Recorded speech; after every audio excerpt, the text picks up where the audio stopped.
question for you. You made a flower arrangement last week and it's looking a little bit worse for wear. What are you going to do? 1, chuck it in the compost heap, or 2, try and revive your flowers to enjoy them for a little bit more. I decided to take the second option in this video, and I'm going to show you how I changed this arrangement, which is looking a little bit past its best now, a week later, and transform it and just save a few of the stems to enjoy on my kitchen windowsill for a little bit longer. But today's task, I'm hiding behind this hedge, so it's time that I zhuzhed up my flowers. So they probably look good from a distance, but some of them are dying. So I was thinking perhaps I could revamp it and re-zhuzh it, but I think probably there's more dead stuff in here than ever. And then your question on your lips, I can hear it. Why, Julie, if you bought these flowers a week ago, have they died? Well, all good flowers come to an end, but also I bought my flowers from a street market.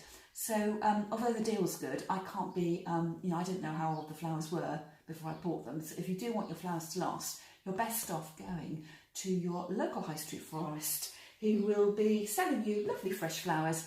Or of course you've got the option of going to the supermarket. If you can't get to the florist, they normally have a 7-day money back guarantee on those. But I've bought these from a market stall. They've done quite well, but some of them haven't done quite so well. So I'm going to go through my arrangement. I thought perhaps it might have been that I'd run out of water, but when I pick the container up, it's still got lots and lots of water in it.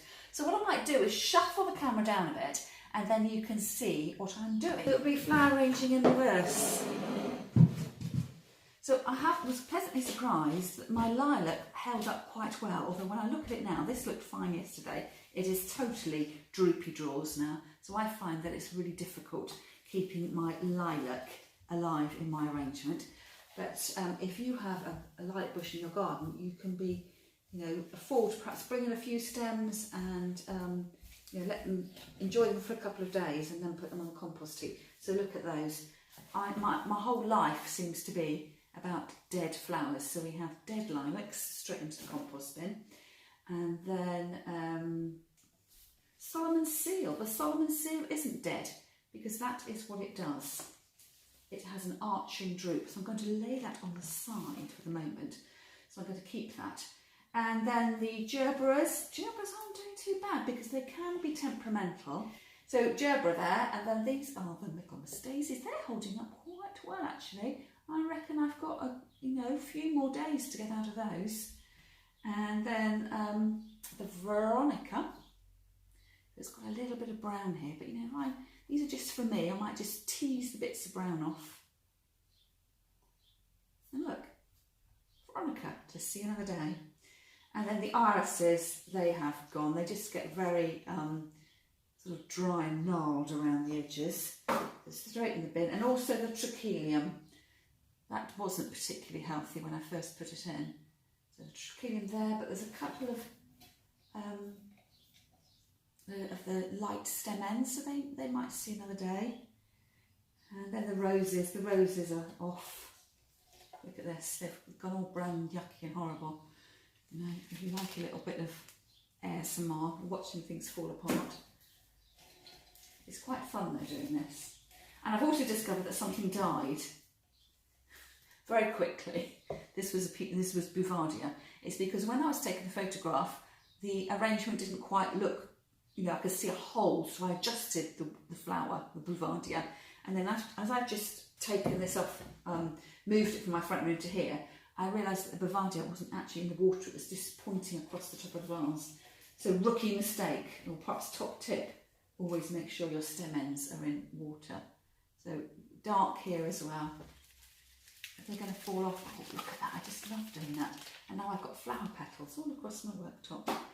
And then what else? Actually, surprisingly, the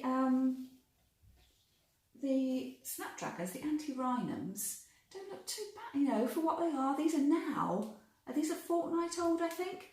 So I've just got some stem ends there, but I can clean that up and I can put that in a bud vase. From a distance, you can't tell it's half dead. So I just like getting every penny of these flowers that I bought. I like getting my money's worth. So I could have just thrown the whole arrangement away, but as you go through it, It's a little bit, this one is a little bit worse for wear. But now, as it's just going to sit on my kitchen windowsill for a couple of days, I might as well enjoy it.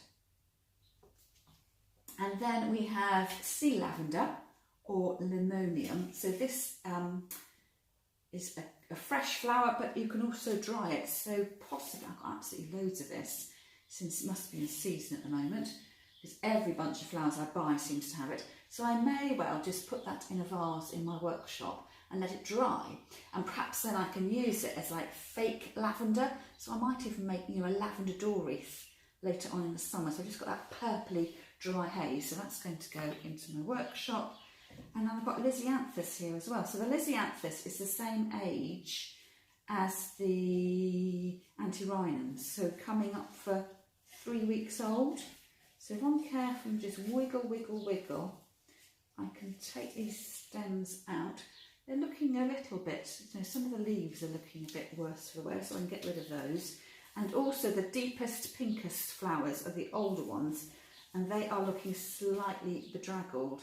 So what I will do is take off those leaves, reach over for my scissors, and then all the pink, the deep pink flowers, I'm going to cut off. So I'm just going to be left with the paler ones. You can see there that they're just going over. So I'll do that here with the production line. And take off the pink, and then I'll be left with the still perky looking but paler white tips of the Lisianthus. And then I found another gerbera. Look at that. That's not going to last long. And then I've got the bits of green. So the greenery lasts for ages. Do that. And then the hidden mechanics here, scrunched up bits of kitchen wire. And then my charity shop vase. So we called last week's class Constance Spry Inspired. So I don't know whether she actually designed these, but it was all around that sort of time of Constance Spry. Windowsill vase because they're quite narrow, or put them on the mantelpiece because they're quite narrow. So I need to tip that away. And a few leaves that are rolling down the plug hole. And I do need to make sure I clean the vase out as well. I can see it had a little bit of scummy dirtiness around the edge. So what am I going to do with these flowers? I've got a rather sad array. Now I've taken my flowers apart and really deciding what I can squeeze a bit more life out of and what I need to pass on to the great big compost heap in the sky. So what I am thinking is I've got charity shop finds. This is a bottle with it's got a bigger bottom than it has a neck. I'm considering painting this. So I'm wondering about that with my sort of bud vase with my milk bottle. And I was thinking of painting, dropping paint inside this and swirling it around to make it look like it's got milk or cream in it. And I do have one of my stamps I could use. So I'm just thinking about that at the moment. I have put magnolia paint on my shopping list because I thought I have got some white paint, some white emulsion, but I thought that would be too sparkling white. So I thought a sort of creamy white. Would a magnolia creamy colour look? I don't know. It's all about experimenting. So I'll do the experimenting and make all the mistakes, and you can learn from my mistakes and get it right first time, hopefully. So water in here.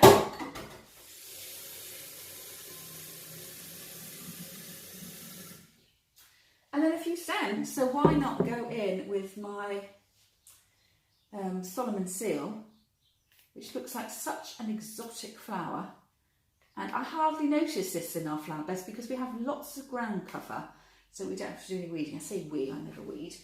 But we've got loads and loads of native geraniums, which are in leaf, and lots of leggy now. Forget-me-nots. So these have to be hidden a little bit. So I think it's quite nice when you've got stuff in your garden you kind of don't always see that you can bring in and just make a bit of a feature of. So I can put that somewhere and leave it looking, really stylish. I thought perhaps if I was going sort of super stylish slimline look, I could put that in my living room against my grey walls. That might look quite nice.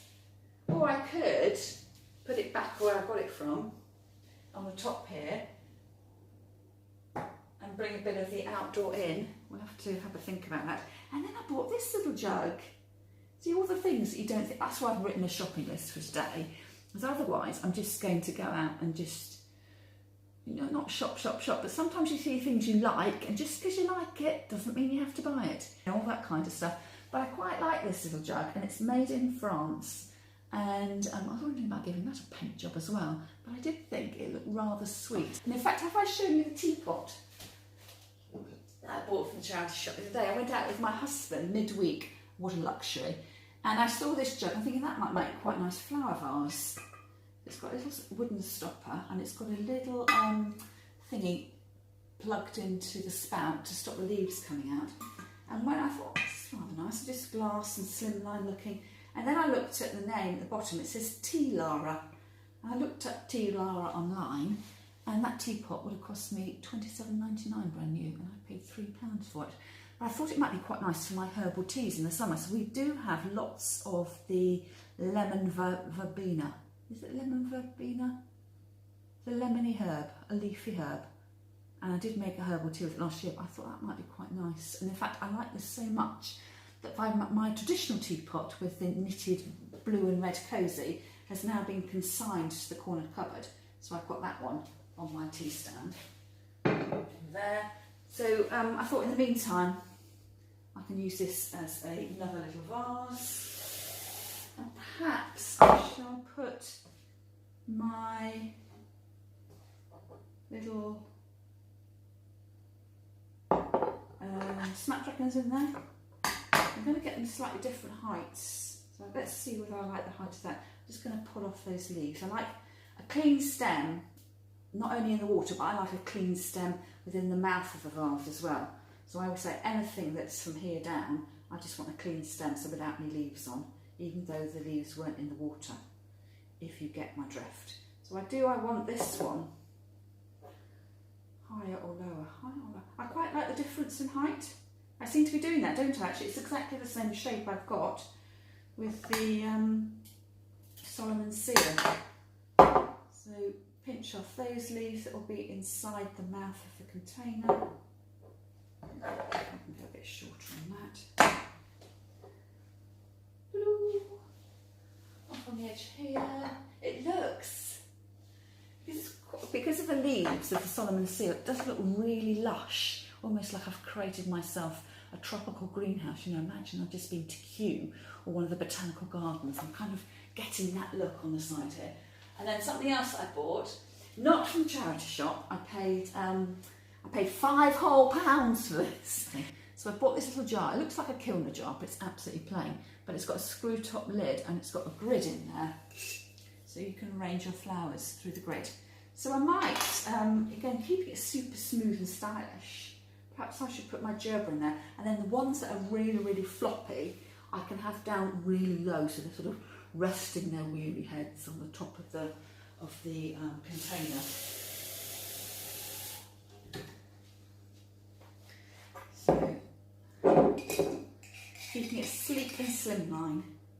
So I'm going to start off with my wobbliest gerbera. They do look quite sad. And then measure them up. So I could have that resting practically on the edge of the container, practically length. You know, you needn't know that that flower's on its way out. And then perhaps a little bit taller. I could wire these, but there's absolutely no point. They're not going to last very long, and there's just no point to it. But that one is still nice and sturdy, as is that one. So it's weird, isn't it? They're the same, bought them at the same time, and I've got some that are really, really straight and upright. So I might go a little bit more daring here and keep a little bit more of the length, and then come up a little bit higher as well. So sort of about that high.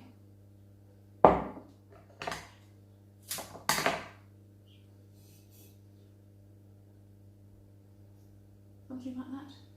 And again, just for a couple of days, but I might as well enjoy them.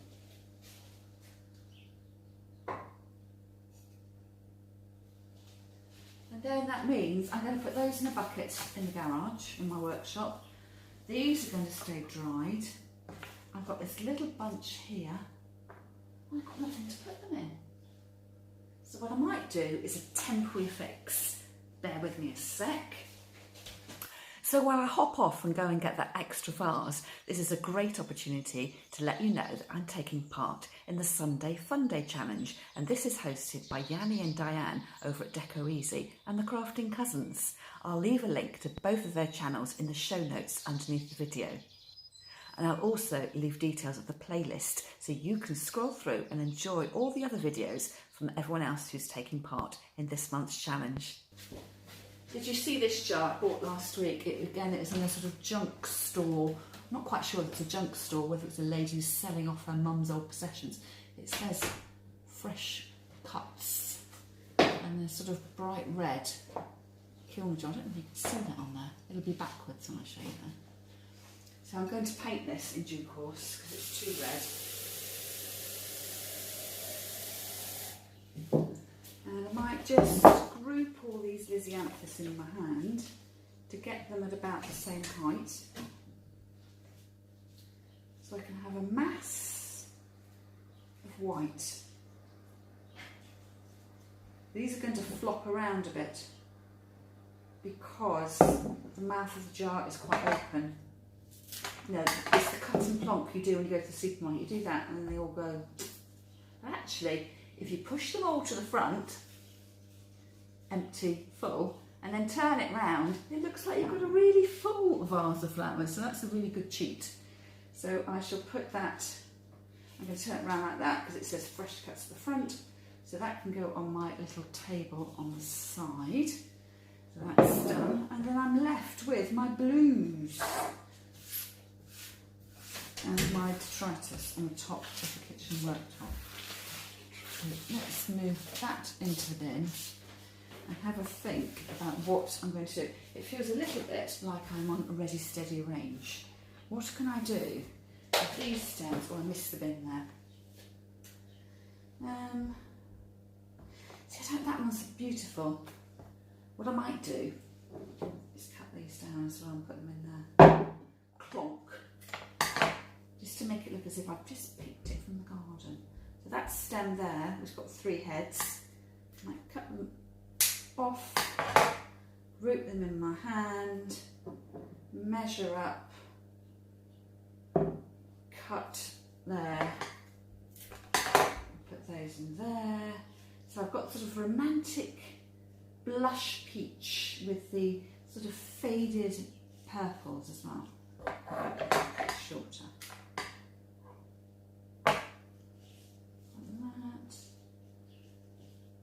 What I could do, I wonder if I could tie them up with an elastic band and sort of control them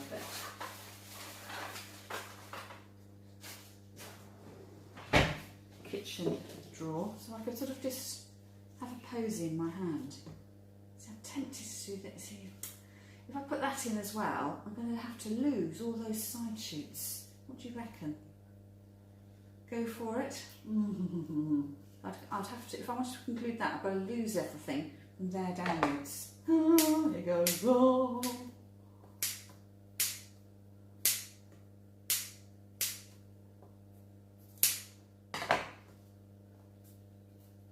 And I can just loosely bundle that in my hand, pick off the green, cut it all to length, and then get my elastic band, tie them together. Sort of casual bunching jar. Think I've got away with it? And then all these teeny tiny pieces, they're not going to go to waste either, because if I take off all the stems, the greenery at the bottom, I could make myself a miniature posy of flowers to put in a really, really tiny vase. And guess what? I have got a tiny vase to hand. It's over here with its cousins. So I could just thread them in.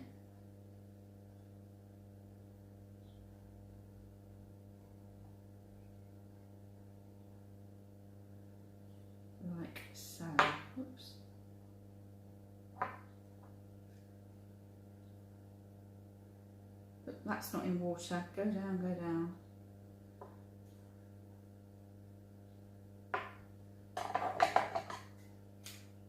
A bit shorter there, and a bit shorter there.